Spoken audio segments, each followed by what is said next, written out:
5 چیزیں ایسی ہیں جس میں اگر تم مبتلا ہو گئے تو اللہ کا عذاب دیکھو گے اور بارشیں رک جائیں گی، بارش کو روک لیا جائے گا۔ پوچھا گیا یا رسول اللہ صلی اللہ علیہ وسلم وہ 5 چیزیں کیا ہیں؟ توجہ چاہتا ہوں میرے عزیزو، غور سے۔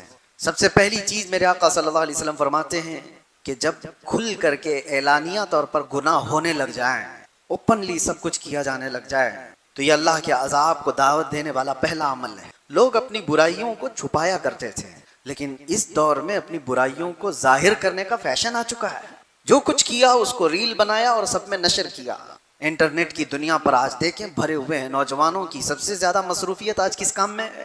ان کو ریلز بنانے ہیں۔ کن کاموں کے ریلز بنانے ہیں؟ کوئی فائدے کے، کوئی نفع کے؟ نہیں، لڑکیاں بھی اسی میں مصروف ہیں، لڑکے بھی اسی میں مصروف۔ وہ مسلسل اپنی ننگے پن کا، اپنے عیاشی کا اظہار کرنا چاہتے ہیں تاکہ پوری قوم دیکھے۔ اور یہی تو بات میرے آقا صلی اللہ علیہ وسلم نے فرمایا، جب فحاشی اعلانیہ ہونے لگ جائے، اوپنلی ہونے لگ جائے۔ اور ایک حدیث میں نے اس سے قبل بھی آپ کے سامنے ذکر کیا تھا، 3 چیزیں میرے آقا صلی اللہ علیہ وسلم نے فرمایا تھا، 3 چیزیں جب تم دیکھ لو تو زمین کے اوپر رہنے سے زمین کے نیچے رہنا بہتر ہے۔ مطلب کیا ہے؟ قبر میں چلے جانا بہتر ہے۔ وہ 3 چیزوں میں حضور ایک پاک صلی اللہ علیہ وسلم نے یہ فرمایا تھا کہ جب علماء علم والے دیانت داری چھوڑ دیں، حق بولنا چھوڑ دیں، وہ مداہنت کرنے لگ جائیں، نمبر 1۔ نمبر 2، مالدار لوگ جب بخیل ہو جائیں، کنجوس ہو جائیں۔ نمبر 3، جب عورتیں بے حیا ہو جائیں، بے پردہ ہو جائیں۔ حضور فرماتے ہیں پھر زمین کے اوپر کوئی خیر نہیں ہے، زمین کے نیچے چلے جانا ہو، زمین کے اوپر کوئی خیر نہیں ہوگا۔ یہ 3 چیزیں حضور نے فرمائی تھی، اسی میں سے ایک چیز میں یہ آپ کے پاس عرض کر رہا ہوں۔ 5 ایسی چیزیں میرے مصطفیٰ کریم صلی اللہ علیہ وسلم نے فرمائی کہ ان میں سے اگر مبتلا رہے تم تو اللہ کا عذاب آئے گا۔ اور اللہ کا عذاب ایک طریقے کا یہ بارش کا رک جانا، سبزوں کا نہ اگنا، مال میں ہمیشہ کی بے برکتی کا ہونا، یہ سب چیزیں اللہ کے عذابات میں سے ہیں۔ کرائسس آ گئے، لوگ کہتے ہیں کرائسس کیا ہے؟ کہیں اچانک سے تو کوئی گرتا نہیں ہے، یہ اللہ تعالیٰ کی پکڑ ہے۔ کئی لوگوں کو دیکھا، بڑے بڑے لوگ اچانک کسی مصیبت کی وجہ سے گر جاتے ہیں۔ کورونا کے وقت کروڑ پتی ہو گئے، کتنے معاملات ایسے دیکھنے کو آئے، وبا پھیل گئی، بیماریاں پھیل گئیں، بڑے بڑے طاقتور لوگ ڈھہ گئے۔ آج کے اس میں وہ 5 چیزوں میں سے ایک یہ بتایا کہ جب گناہ کھل کر کے ہونے لگ جائیں، اعلانیہ ہونے لگ جائیں، اور قرآن میں اللہ فرماتا لا يحب اللہ الجہر بالسوء من القول، اللہ تبارک و تعالیٰ کسی بری چیز کو ظاہر کرنے کو پسند ہی نہیں فرماتا۔ اللہ تعالیٰ ہرگز یہ پسند نہیں کرتا کہ کوئی بری چیز اوپنلی کرے۔ گناہ کس سے نہیں ہوتے ہیں؟ خطائیں کس سے نہیں ہوتی ہیں؟ خطائیں، گناہ جب ہو جاتے ہیں تو انسان یہ سوچتا ہے کہ اس پر پردہ پڑا رہے، یہ چھپی رہے چیزیں۔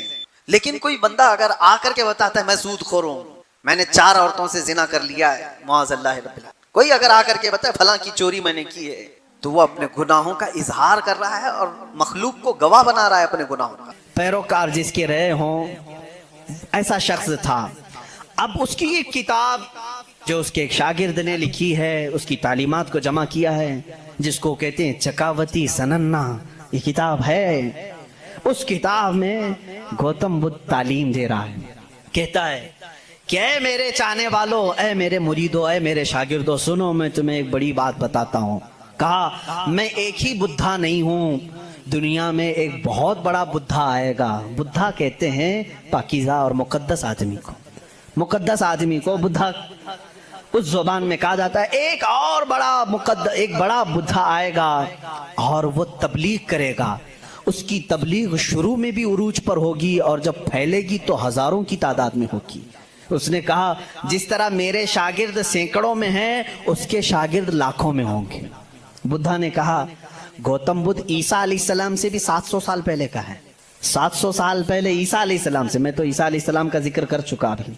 گوتم بدھ کی تعلیمات میں یہ ہے، کتاب آج بھی ہے چکاوتی سننا جس کا میں ذکر کر رہا ہوں، جس میں ایک لفظ اس نے کہا کہ ایک شخص آئے گا جو لوگوں کے دلوں کو بدل دے گا، لوگوں کو برے اخلاق سے نکالے گا، وہ شراب کو منع کرے گا اور وہ لوگوں کی جانوں کو بچائے گا، وہ عورتوں کی عزت کرے گا اور وہ نہایت ہی حسین و جمیل ہوگا۔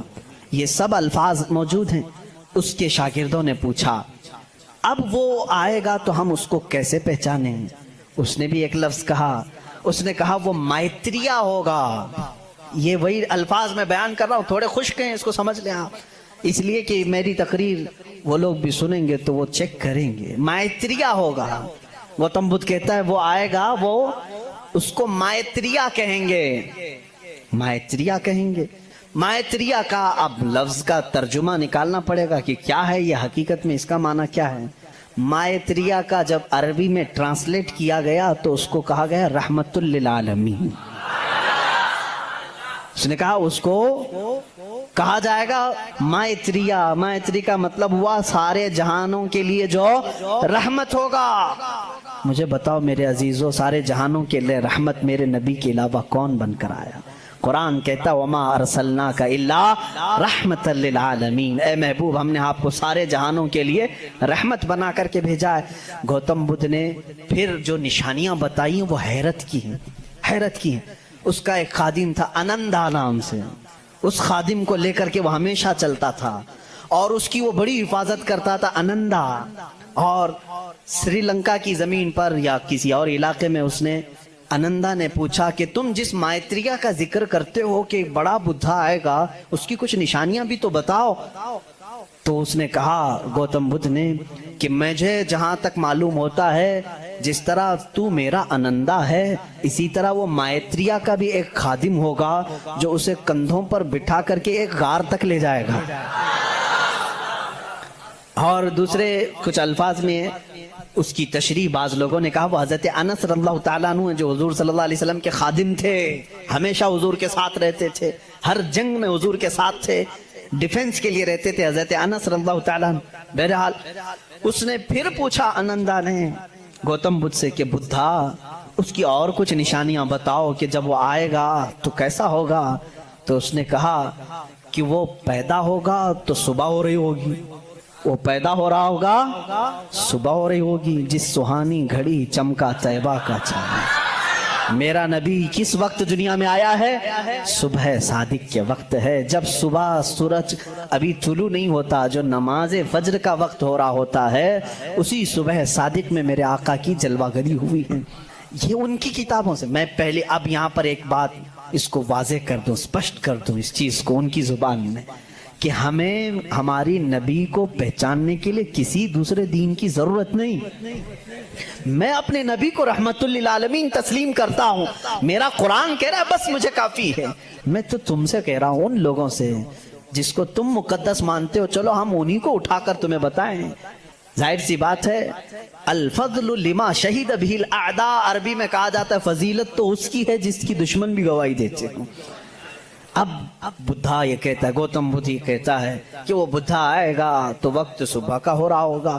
پھر کہا اس نے کہ اس کی ایک اور علامت میں تمہیں بتاؤں کہ اس کو بہت بڑی بصیرت ملے گی، بہت بڑی بصیرت، نالج اس کے پاس بہت بڑا آئے گا، اتنا بڑا آئے گا کہ وہ اس نالج سے پوری دنیا کو دیکھے گا، اتنا نالج اس کے پاس۔ میں اس کو بصیرت کو نالج کہہ رہا ہوں، اتنی فہم اتنی ادراک اس کو ملے گی۔ یہ گوتم بدھ کہہ رہا ہے اپنے خادم سے انندا سے کہ اتنی نالج اس کو ملے گی کہ اس سے وہ پوری دنیا کو دیکھے گا اور اسی سے وہ پوری دنیا کے نظام کو چلانے کی بات کرے گا۔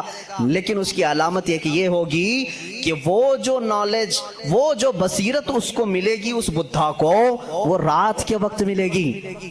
وہ کب ملے گی؟ رات کے وقت ملے گی۔ میں یہ کہتا ہوں جس بصیرت کا وہ ذکر کر رہا تھا میرے مصطفیٰ کے لیے، وہ قرآن پاک ہے اور وہ نازل ہوا ہے۔ قرآن خود کہتا ہے انا انزلناہ فی لیلۃ القدر، ہم نے قرآن کو نازل کیا ہے۔ کب نازل کیا ہے؟ لیلۃ القدر میں، رات کے وقت نازل کیا ہے۔ گوتم بدھ کہہ رہا ہے اسے ایک بصیرت ملے گی، بہت بڑی نالج ملے گی اور وہ رات کے وقت ملے گی اور وہ رات بہت چمکدار ہوگی۔ وہی تو ہمارا قرآن کہہ رہا ہے لیلۃ القدر خیر من الف شہر، اس رات کو تم کیا جانو، وہ ایک رات 1000 مہینوں سے بہتر ہے۔ رات کے وقت بصیرت ملی۔ تیسری اور ایک اس نے علامت بتائی، اس کے خادموں نے بہت پوچھا، انہوں نے پوچھا اچھا کیا باقی بدھوں کے لیے پوچھا، اور اس نے کہا کہ اس کی ایک اور علامت تم دیکھو گے، وہ مائتریہ جو ہے، وہ جو سب سے بڑا بدھا ہوگا، وہ جب دنیا سے جا رہا ہوگا تو وہ اور بھی رات کا وقت ہوگا، دنیا سے جا رہا ہوگا وہ بھی رات کا وقت ہوگا، لیکن اس کے چلے جانے کے بعد کوئی اس جیسا بدھا قیامت باقی کبھی نہیں آئے گا، کبھی نہیں آئے گا، اور اس رات اندھیرا ہوگا۔ یہ سب اس نے، یہ چکاوتی سننا جو کتاب میں بتا رہا ہوں اس میں، اور کچھ دساتیر ہیں اس میں یہ باتیں بیان کی گئیں۔ اب میں آپ کو بتاؤں وفات رسول کے متعلق. میرے آقا صلی اللہ تعالیٰ علیہ وسلم جس وقت دنیا سے رخصت ہو رہے تھے، ماں عائشہ صدیقہ رضی اللہ تعالیٰ عنہا اس کی گواہ ہیں. وہ پیر کا دن تھا، شام ہو چکی تھی، رات کا وقت تھا، بعض روایات میں ہے. رسول کریم صلی اللہ تعالیٰ علیہ وسلم اس وقت نزع کی عالم میں تھے. حضرت عائشہ صدیقہ کے زانوں پر سر رکھ کر آرام فرما تھے، اور اچانک دروازے پر دستک ہوئی اور حضور اکرم صلی اللہ علیہ وسلم نے فرمایا اجازت ہے اندر آ جاؤ. حضرت عائشہ نے کہا کون ہے جو اندر آ رہا ہے، اس حالت میں آپ کی تکلیف ہے ابھی؟ رسول کریم صلی اللہ علیہ وسلم نے فرمایا عائشہ یہ وہ آیا ہے جو کسی کے پاس جانے کے لیے کبھی اجازت نہیں مانگتا، وہ ملک الموت، صرف میرے پاس آنے کے لیے وہ اجازت مانگ رہا ہے، اور آج کے بعد پھر کسی کے پاس جانے کے لیے اجازت نہیں مانگے گا. میں نے اجازت دے دی. ملک الموت آئے، رسول کریم صلی اللہ تعالیٰ علیہ وسلم کی روح پاک کو نکالا، رب اعلیٰ کے پاس لے گئے. یہ حضور کی وفات کے آخری اوقات، وہ بڑے غمگین ہیں، میں پھر جذبات میں ڈوب جاؤں گا. حضور اکرم صلی اللہ تعالیٰ علیہ وسلم جب وفات پائے، حضرت عائشہ صدیقہ رضی اللہ تعالیٰ عنہا کو خبر ہی نہیں تھی اس چیز کی، وہ باتیں کرتے ہوئے مصروف تھی. حضور اکرم صلی اللہ تعالیٰ علیہ وسلم کے ساتھ باتیں کرنے میں وہ مصروف تھیں. اچانک صدیق اکبر رضی اللہ تعالیٰ عنہ حجرے میں داخل ہوئے. اندھیرا تھا. حضور اکرم صلی اللہ علیہ وسلم کے جسم اقدس کے پاس جیسی آئے، حضرت صدیق اکبر نے محسوس کر لیا کہ اللہ کے آخری رسول اب دنیا سے پردہ فرما چکے. آپ اپنے آنسوؤں کو ضبط نہ کر سکے. آپ نے انا للہ پڑھا اور سیدھے میرے آقا کے ماتھے کو بوسہ دیا، اور اس کے بعد روتی ہوئی آنکھوں سے صدیق اکبر نے کہا واللہ لن یجمع الموتین، اللہ کی قسم اب اللہ تعالیٰ دوسری موت کبھی آپ پر نہیں لائے گا. ایک موت آنی تھی وہ آ گئی، اے رسول اب دوسری موت کبھی نہیں آئے گی. حضرت عائشہ نے یہ سن کر کے فوراً استعجاب کا اظہار کیا. وہ کہتی ہیں اس وقت تک انہیں احساس نہیں ہوتا کہ یہ آقا رسول کریم صلی اللہ تعالیٰ علیہ وسلم دنیا سے پردہ کر چکے ہیں. حضرت عائشہ کو انہوں نے اٹھایا، میرے آقا صلی اللہ تعالیٰ علیہ وسلم کے جسم ناز کو جب انہوں نے سلایا، جانتے ہو یہ وہ رات تھی. حضرت عائشہ کہتی ہیں میرے حجرے میں حضور کا یہ آخری دن تھا، لیکن سوئے اتفاق کہ اس رات میرے گھر میں چراغ جلانے کے لیے تیل بھی نہیں تھا. یہ روایت مشہور ہے. جس رات رسول کریم صلی اللہ علیہ وسلم کی وفات ہوئی وہ اندھیری رات تھی. اور اندھیرا کیوں نہ ہو جب سورج غروب ہو جائے، جب آفتاب غروب ہو جائے تو اندھیرا کیسے نہ ہو. لیکن میرے عزیزوں اس بات کو میں یہاں بتانا چاہتا ہوں، بدھزم میں یہ بات بتائی گئی. گوتم بدھ نے یہ خود کہا کہ وہ مائتریا آئے گا تو روشن ہوگا، جب وہ جا رہا ہوگا تو نہایت ہی اندھیرا ہوگا، روشنی نہیں ہوگی، لیکن اس کا چہرہ چمک رہا ہوگا. عزیزان گرامی مجھے بتاؤ جتنی علامتیں اس نے بتائی ہیں یہ میرے نبی کے علاوہ کس کی ذات میں پائی جاتی ہیں؟ اور بھی دیگر مذاہب ہیں دنیا کے، وقت نکل گیا.